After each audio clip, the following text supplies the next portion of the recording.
二件拍品是来自清代嘉庆年间青花海水九龙纹天球瓶一件，起拍价100万元，请问有应价的吗？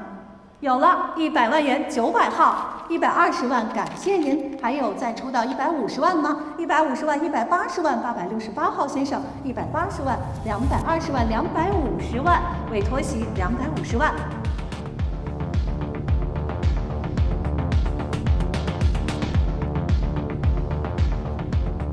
350万，350万，380万是吗？好的，谢谢。好，后方这位先生又出到了400万元，888号先生现在是400万元。这就是大买主，基本上开一句拍板，别人就举不成了。成交价400万元，第一次；400万元，第二次；400万元，最后一次。成交！恭喜888号先生以400万元成功竞得该拍品。好，我们接下来的一件拍品呢是翠雅堂的一个重量级拍品——南宋官窑石棱魁半玺，起拍价500万元。有没有应价的？有了，896号。起拍价就这么贵？这是宗祠了。你对瓷器是个门外汉，是。这一阵特别流行宗祠，抢手的很。好的，但是这里边这水都深得很。750万，800万又是您的850万，现在最高应价850万，您是900万吗？888号先生900万，900万。还有更高出价吗？委托席还有在考虑的吗？900万元，第一次。好的，委托席又加了一口950万。好，现在是1000万元，888号先生的出价，还有再加一口的吗？好，1000万元，第一次；1000万元，第二次；1000万元，最后一次。成交。周总，哎呀，祝贺祝贺！还是你偏多。你看今儿这全场最贵的就你把货给收了。哎呀，你认识的让人不高兴了啊！那我发文物发的是个情怀，我是个修养，咋能光说钱呢？咋？贵的买，不贵的不买。我是瓜怂，对不对？要说弄钱的话，谁在这儿弄？我都人家都弄房地产、弄金融去了。对着你嘛，赵总，幸会，老洪啊，四川您念读，就说您刚拍的我件青花海水九龙纹天球瓶吧，造型饱满，青花发色很标准，9条龙仔细看啊，每条都不一样，但每条都很威严。前几年文索普拍卖行拍过一件不如他的，这个数。哎呀，这一看也是个行家嘛。哎呀，在赵总面前算不上，顶多是个小学生。小弟穆建辉在秦川南市开了一家古董行。哦，那咱算同行。我有个古董行。哎呀，赵总谦虚了，这哪是古董行嘛，这是博物馆嘛。早就听说了，一直没机会拜访。赵总真是咱秦川文玩界的楷模呀！那肯定嘛，你胡说楷模啥呢？欢迎你有时间来啊！我呢还要赶飞机，我不想走。好的，好，再见，欢迎啊！好，对，再见，一路平安。好。赵有林，这就是本狗扎了个狼狗屎，装啥呢？包工头起家。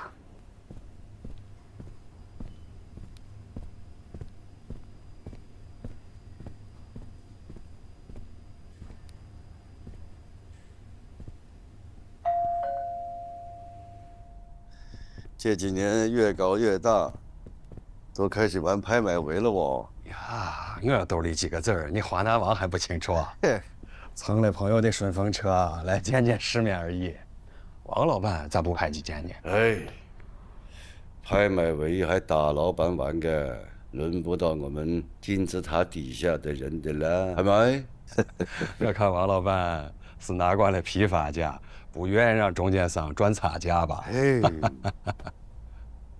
喂，对吧？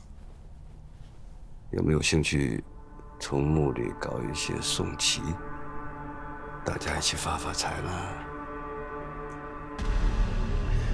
我也想空手套白狼，但这个财，我真是没福发。没有戏啊！你看哈，宋瓷啊，在宋代的时候，产量很大，价值也不高，谁会用它陪葬呢？就是说，从墓里挖不出宋旗，很少。买喽，所以要礼出嘛，先打个嘛。喂，现在宋旗封这么大，有没有那么多拉货的渠道？物稀为贵哦，过几年还不涨到天价去？咱不说我没样的了啊，东西我带来了。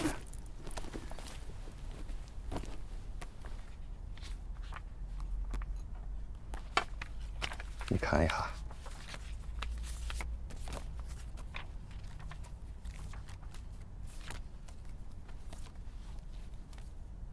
都要好些那个。老规矩，报价先呢200块。不搞错，200，最多100啦。这些东西拿到文索铺拍卖行，100块后面至少加个0。你王老板见多识广，肯定比我清楚吧？这些年我拿王老板当朋友，一直不愿意诉苦，但是兄弟们天天提着脑袋下苦，只混了个温饱。我是想给他们多挣些血汗钱嘛。大家都是提着脑袋当苦工的嘛。哎，行了，我去点亏，同你加到20，OK？ 就这么啦，好不？200块，我已经给兄弟们立下了军令状了。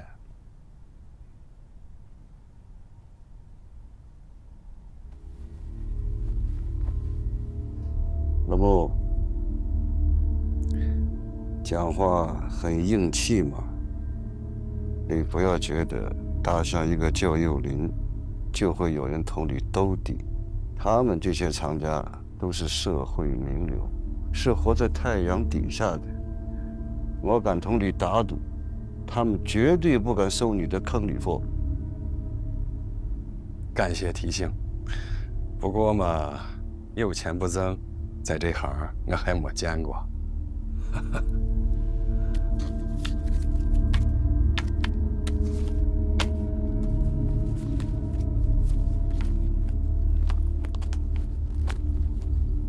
走来。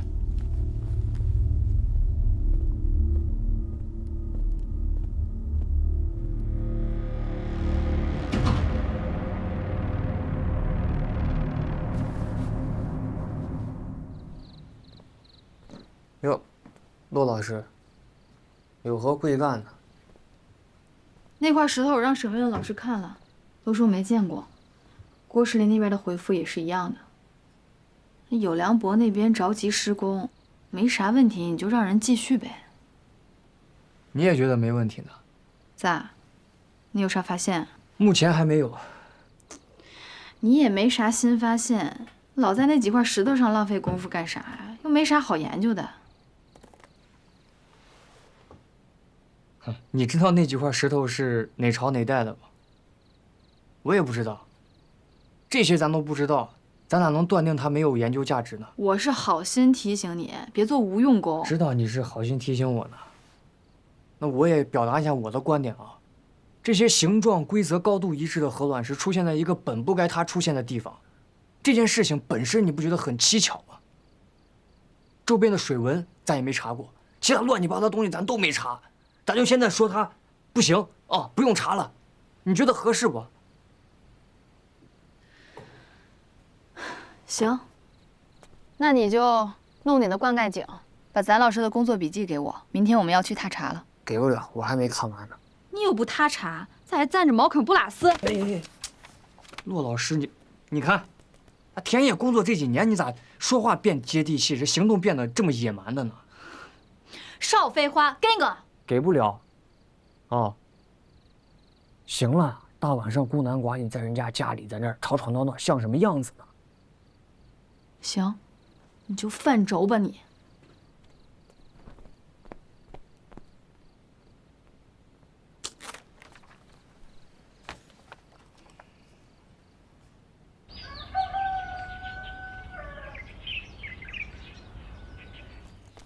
哥，哎，中午想吃啥呢？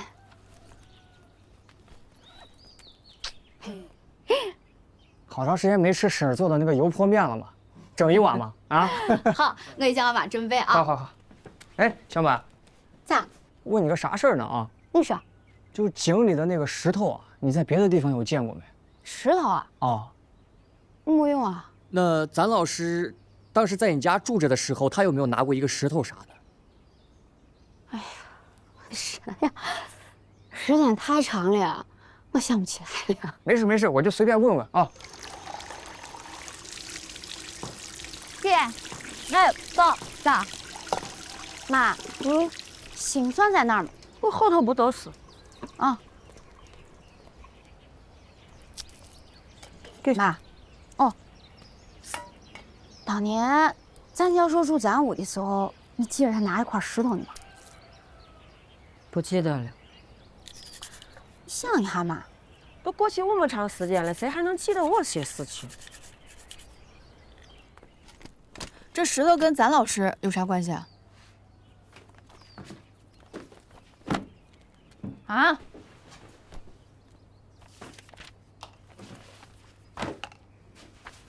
咱老师笔记之前提到过一块石头，但是上边只写着石头尺寸，没写着石头是从哪儿弄的。难怪你一直抠着笔记不给我，咋不早说？我回到原上之后，你那嘴里跟吃了火药一样，动不动向我开枪呢，我敢招惹你不？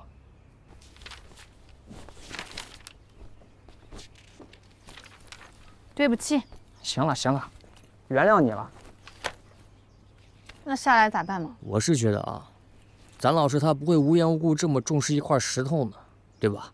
我想先去把那井里的情况先摸清楚，然后到别的地方再寻一寻，看能不能找到一样的石头。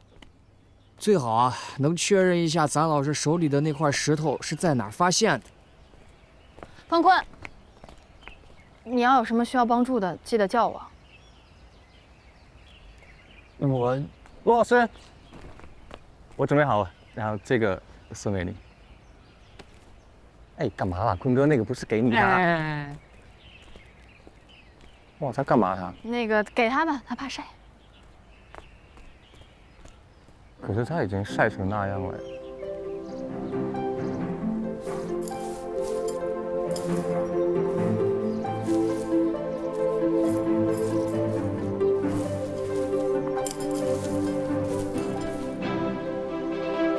我把这行进路线勾选出来了，以村庄为单位，行进路线应该怎么走？一般是走一字或者 V 字嘛。那如果间隔大呢，就要走之字，同时要注意自然断面和现代人工取土坑。如果遇到遗迹或者遗物，要用定位仪去测量精准的经纬度，然后在地形图上标注好相对位置，同时后面也要做好相应的文字记录。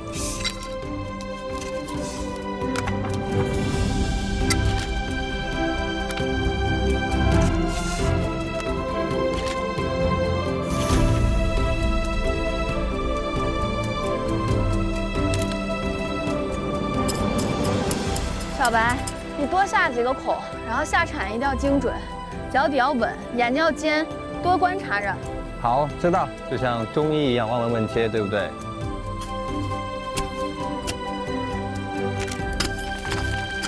你看这像不像夯土？可是没有瓦片堆积，也没有墓葬的五花土坡面，但看起来又像是夯土。那这种情况应该怎么办？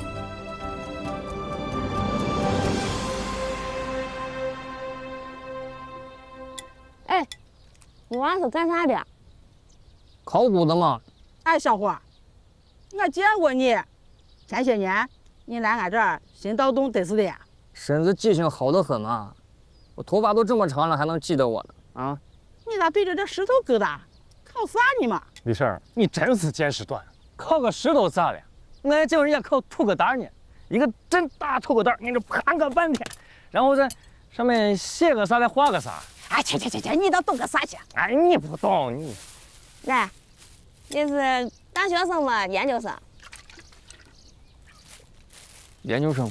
那你就是研究我这地里这土坷垃呀？你这得是工作是国家单位，一个月开多少钱？是这啊，咱也不管我能赚多少钱，你们要是在别的地方发现我这石头啊，你们跟我说，我给你们发钱，行不？咱给钱去。多少钱？值钱。肯定不让你们吃亏，行不？你这石头都值钱呢哦，对吧？你歇一会儿。我问你，能否把地表遗物的存在作为是否是遗址的判定标准？是不可以的，要看遗物具体是原生的还是经过了2次搬运的，这就需要进一步的挖掘进行论证。只对了一半儿，因为有的时候单纯的通过考古发掘也不能得到确切的答案。好。传统考古调查法跟区域系统调查法有啥区别？传统是饭后到我那儿拿一下古籍文献，从汉太宗资陵到窦皇后陵、南陵全都有涉及，把你觉得有用的都要摘抄下来。好，明白。骆教授，不好意思，授课了？啊？干啥呢嘛？人家娃来的时候不都弄好好的吗？整的这么苛刻的。骆八皮啊，啊！能不能小点声？你能不能小点声？田野考古一定要有科学的流程，不管是在前人基础上的复查，还是开始新的调查，都要摘抄。你坐着，让人娃站着，像啥样子？来，哎，没，让我坐会儿。哎呦，哥问你个啊，哎，汉太宗的功绩给咱说一下。汉初由于连年战乱，经济凋敝，民不聊生。那太宗崇尚黄老之道，主张轻徭薄赋，与民休息。很快，经济和文化就恢复了。那后来，景帝又沿袭了这一思想，经济和文化获得了进一步的发展。那这个时期被认为是中国历史上经济和文化飞速发展的一个时期。说的太好了，你看人娃这，这是基础文化常识。那我问你。西汉9陵在武陵源，为什么太宗葬在白鹿原？古人讲究礼法规矩，崇尚招募制度嘛，不能僭越。那太宗是惠帝的弟弟，本来就非嫡非长，没有当皇帝的资格。那他要是和哥哥爸爸一起葬在武陵源，就乱了辈分嘛。优秀，对，哎，你太优秀了。如果10分的话，他只配得1分。赶紧好好看书吧，别受他影响。你这一天呢？罗老师慢走。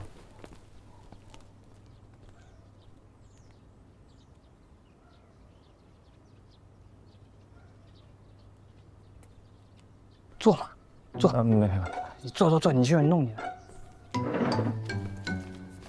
骆老师就这人，哦，你看他那一天到晚的样子，跟我也是这，难缠得很。我跟你说，经常的无理取闹，无法交流，无中生有。哥跟他接触的时间有多长？哎，这没办法，我走不了。说的是没错，我要跟你一样，我能走，我走就走。啊，走哪里去啊？我是说骆老师说的没错啊，我就是只配得1分啊。冯家破定案子先聊聊。最近，上虞出现了一大批宋瓷窑址频繁被偷的情况。文物市场宋瓷的风不知道咋被吹得那么高。各地警方已经把协查通报发过来了。接下来我们稽查队的任务就是检查市场配合查案，严防有投机取巧的商贩违法倒卖宋瓷。爸呀，这就是你小时候住的地方吗？对。那我们还能回去吗？回不去了。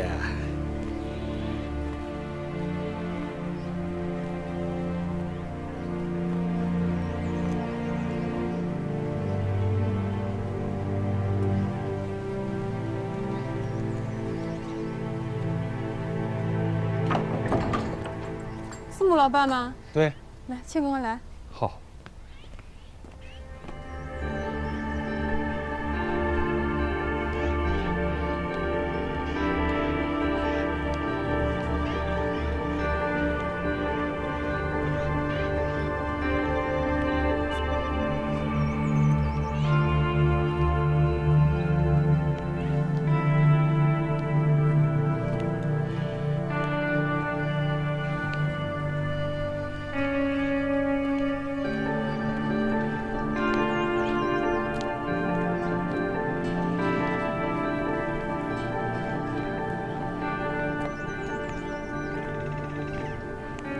向你台阶。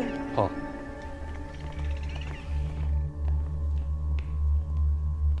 你稍等一下啊。哦，好，谢谢啊。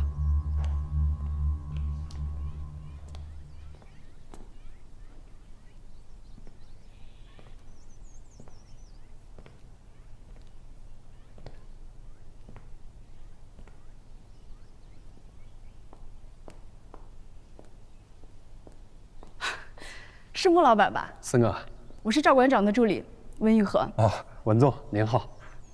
您这边请。哦，好。今天呢，赵馆长暂时不得空，您是有什么事儿吗？哦，是这，魏明轩啊，最近收了几个物件。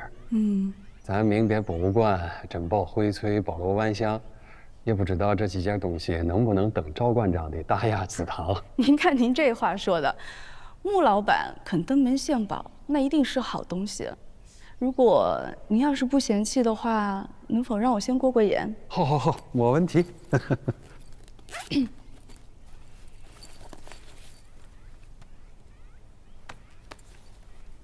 魏明轩。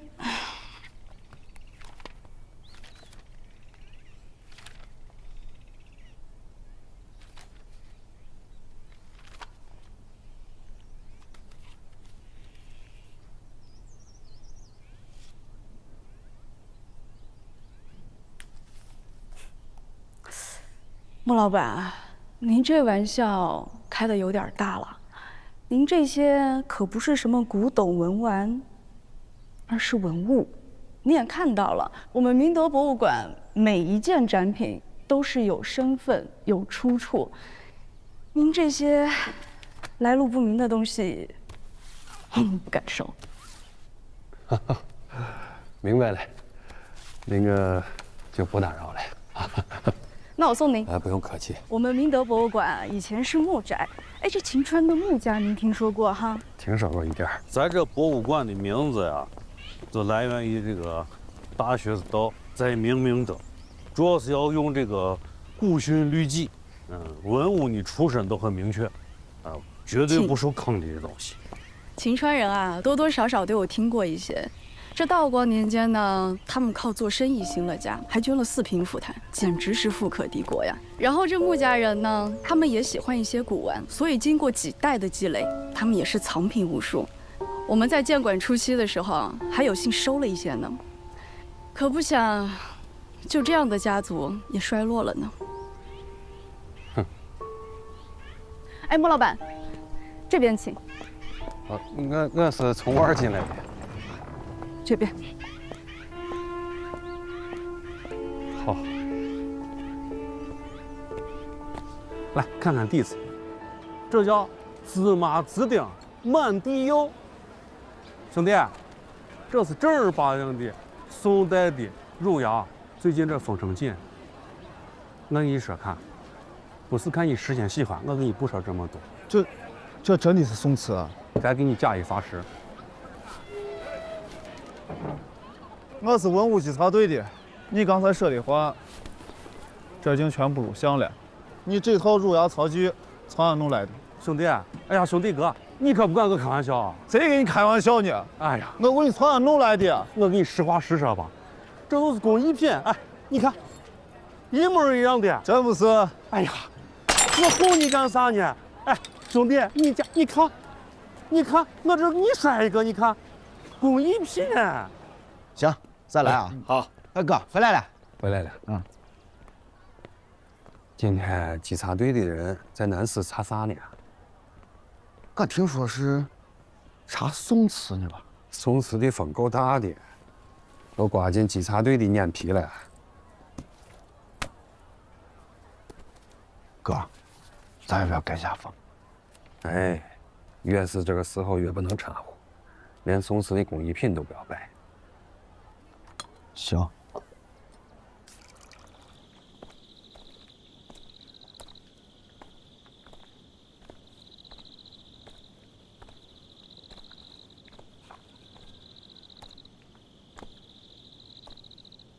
谁？大晚上还在这加班呢？这不骆老师吗？咋了？啥事儿？没啥事儿，我来看看你。稀客呀，这是啊！看我干啥呢？我在这核一下我这些数据，看有啥遗漏没有。那是你画的图，给我看看。行，叫咱陆老师看一下，给咱打个分吧。来，行啊，能比小白多2分，有进步。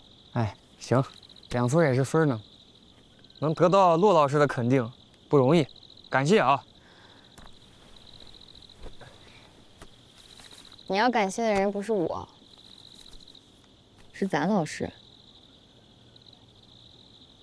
要不是因为他，你这绘图技术到现在了，可能连小白都赶不上。这话我认呢。哎，别往地上坐，地上凉的跟啥一样。给。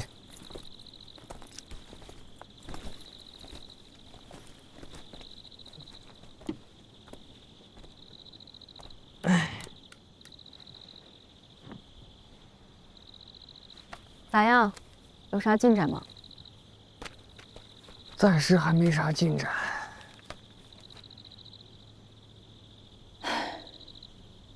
你说咱老师都走了这么多年了，又给咱留一谜题。你还记不记得当年杜陵村为啥叫杜陵？因为一谐音，给咱几个折腾够呛。也不知道这些石头是啥意思。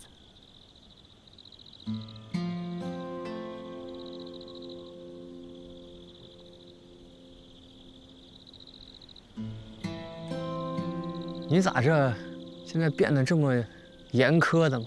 啊，跟老头越来越像了。我哪有那么严厉呀？你说我对小白啊，你这大费周章的，你到底想让他学会啥呢？我就想让他知道这是一份工作，枯燥、乏味，甚至无趣，没什么风花雪月。也不美好，不浪漫，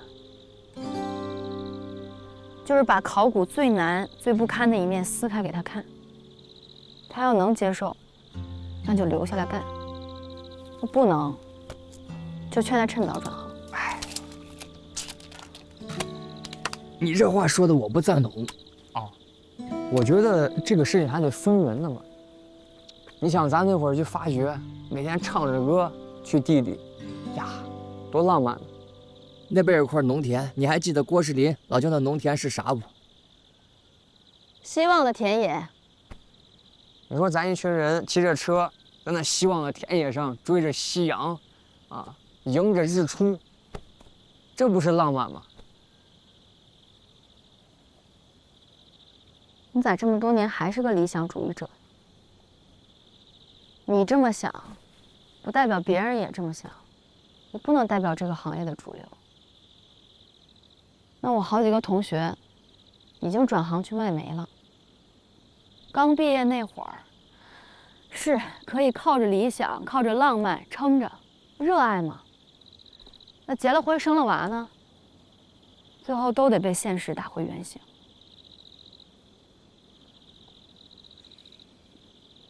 那你呢？一个人留在秦川，你图啥呢？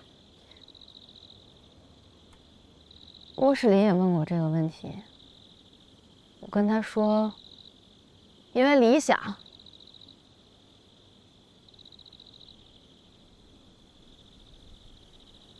也不全是，因为我那会儿不知道我该怎么回答他，但是我现在有答案。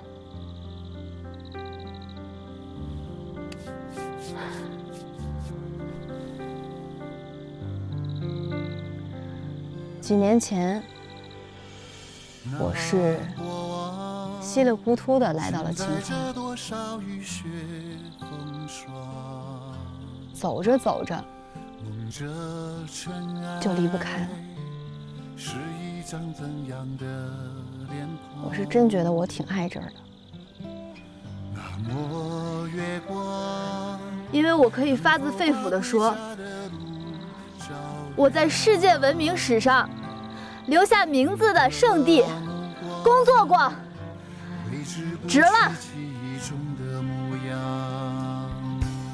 多想拥有一双翅膀，去找寻信仰的方向。你再多说一句我就哭了。好，还得是骆老师。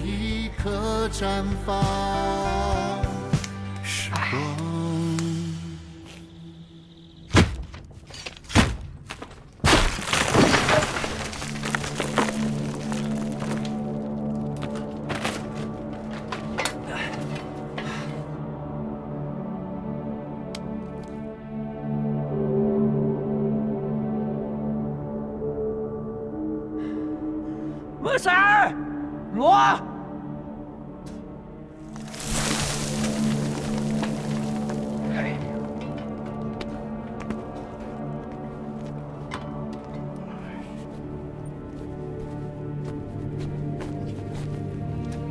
有东西没有？看见墓室了，我进去看看。对，你去。咦，你看你这个样子，慌里慌张，你慌啥了慌？没这金刚钻，我能拦这瓷器活？你确定这就是那个苗莎莎的墓？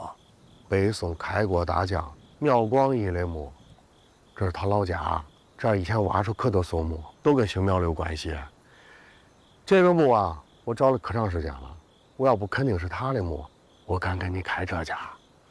你先不要把话说太早，等咱新家宋祠再说。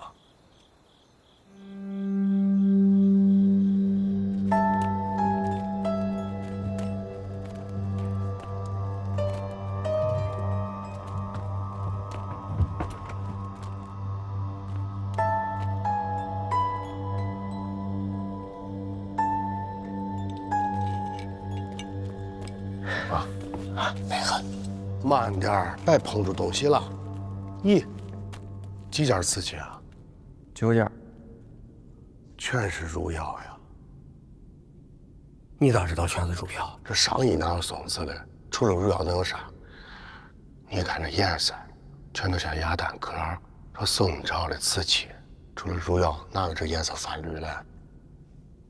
太震撼了。哟，这还有字儿的。你看这字儿。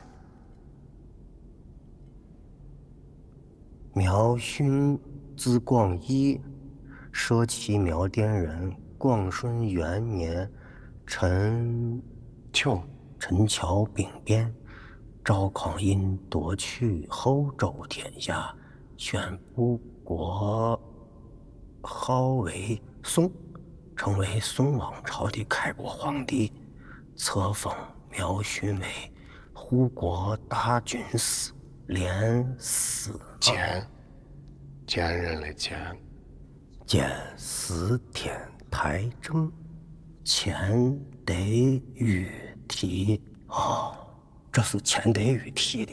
我的娘！钱德禹是谁呀？啥钱德禹？钱德是年号，禹，皇帝的御笔，皇帝亲自提的，这是俩事儿，不是钱德禹，我的兄弟啊！哎呀，你看啊，苗广义就是这社稷这儿的人。这赵匡胤当皇亲自赐给他的，这不是他的墓，这是他谁的墓？这下你松懈了吧？行，这9件瓷器开个价吧。你全要呀？我份这大的身还给你留下呀？你也没有销路，我算帮你忙。哎呀，现在宋瓷特别吃香，宋瓷里精品的精品就是汝窑。我看你这么诚心。100，你把我当瓜子呢？那你说，是，你说你这个人看家有这样看吗？你比拦腰斩都厉害，这么多啊，中了中不中，你哪儿来哪儿去。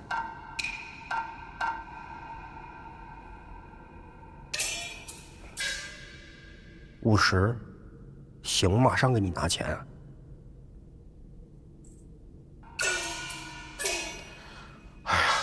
无事就无事，我一说，我要现金，现在给。哎呀，真热闹啊！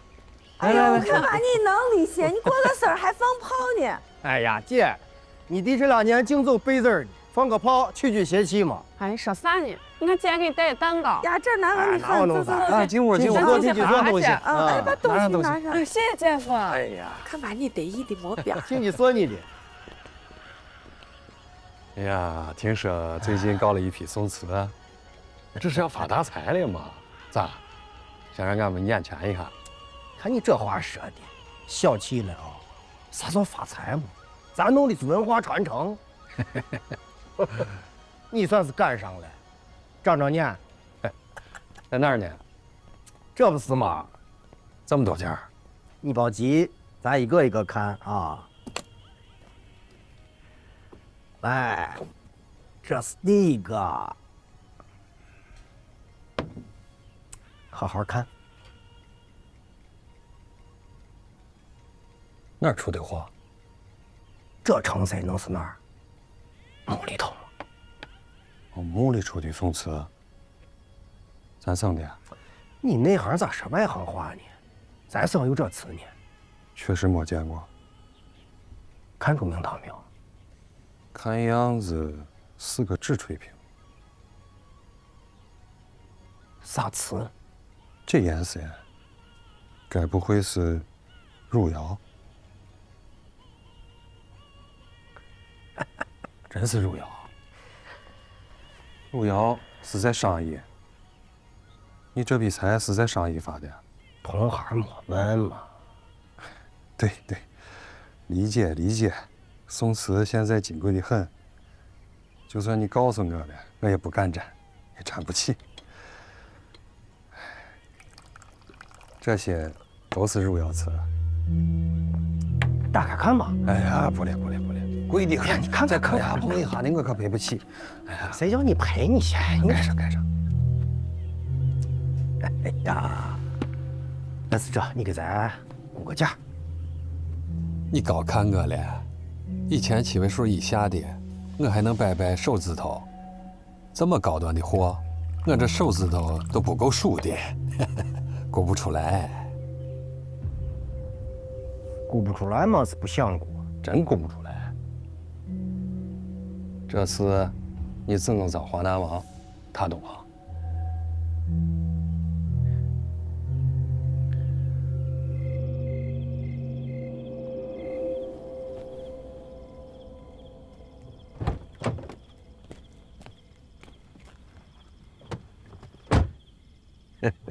今天就叫你开开眼了。好好看。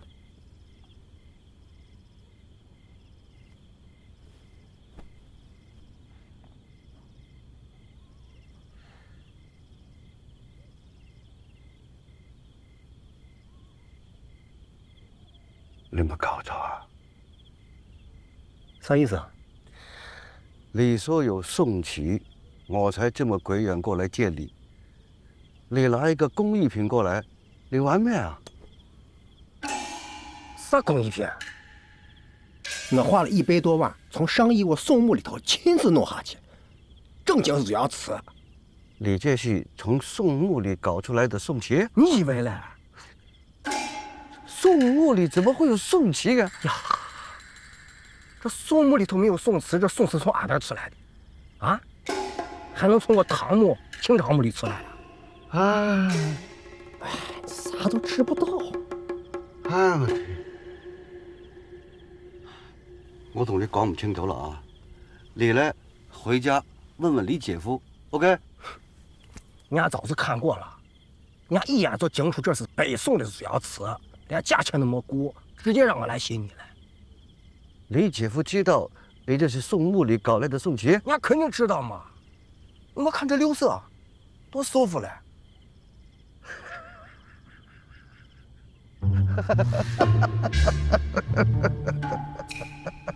哎，不是你到底要不要？你老笑啥呀？我跟你说，你要是要不起，你就慢回走。我做新别人呀。陆老板，做我们这行啊，一定要小心谨慎，啊，一定要问清楚真假，才找下家。你对了呀，你就不相信我这东西是真的？我再给你想一个碎盘子，你好好看看这屁股后头写的啥？这可是赵匡胤亲自给苗广义写下的词，你自己想一下。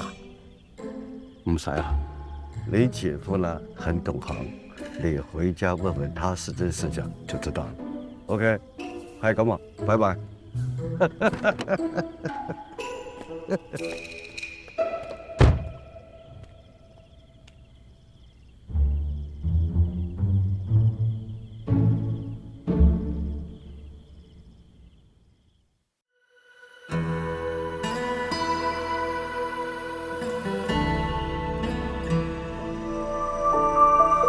顶在头上的天，踩在脚下的月，人就站在这里，一那一瞥。黄土烧过的黑，余温仍烫得真切。旷野之下，沉睡那段圆缺。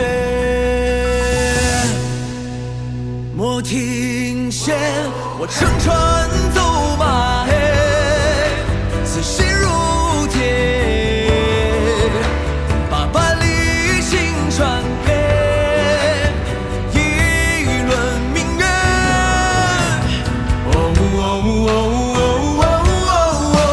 问今是何节，千百年。谁守不岁月？长所愿。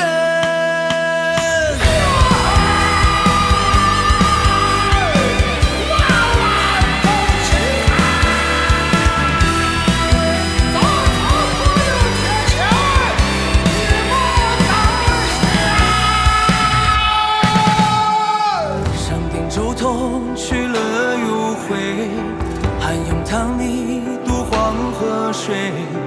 一辈子就为存真趣味，撞南墙也不后悔。我乘船走马，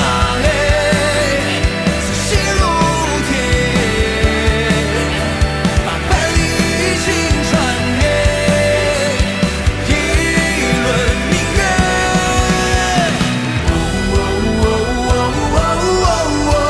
问今是何节，千百年。谁守不岁月？